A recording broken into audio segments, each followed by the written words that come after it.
Miatta Fahnbulleh, the Chief Executive of the think tank, the New Economics Foundation. Thanks for joining us this morning. Hi.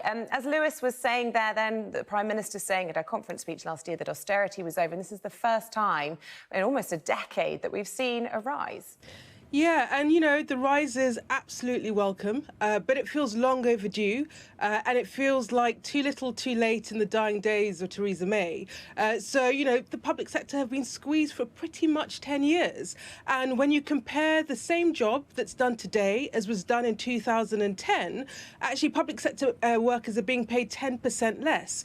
So it's not enough to have just above inflation increases. We need to see much bigger increases in order to compensate for the losses that have been seen over the last 10 years. And the critical thing, and this is the clincher, at the moment, the government is saying that it's going to pay for this through existing budgets. So that's what I wanted to ask you a bit about, because I think with the exception of schools, there's going to be no new money released for this.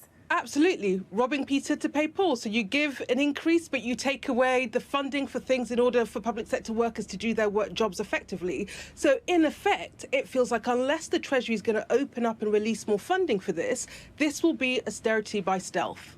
OK, I suppose the positive in all of this is that Theresa May is trying to do it, some people calling it a sort of legacy move before the end of her premiership. Of course, she was advised last year to do it and she didn't. And there are sort of indications that perhaps her most likely successor, Boris Johnson, won't be so keen to continue in that vein. Yeah, I mean, it is a legacy move. And, you know, it's kind of disappointing that, you know, many of us have been calling for an increase in public sector pay for years now. And it's taken, what, the week before she's about to go for her to announce this.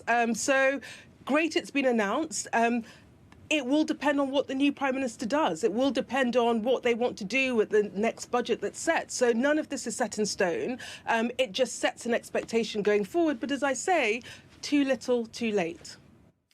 Perhaps it might be more hopeful, though, for the successor of the Prime Minister, given that we've seen overall wage growth going in an upward trend. We've seen private sector pay increasing so dramatically compared to the public sector. Would you be surprised if this didn't go on going forward? I would be surprised because we have seen increases in wages in the last year, yes, but this is against the context of wage stagnation for pretty much 10 years.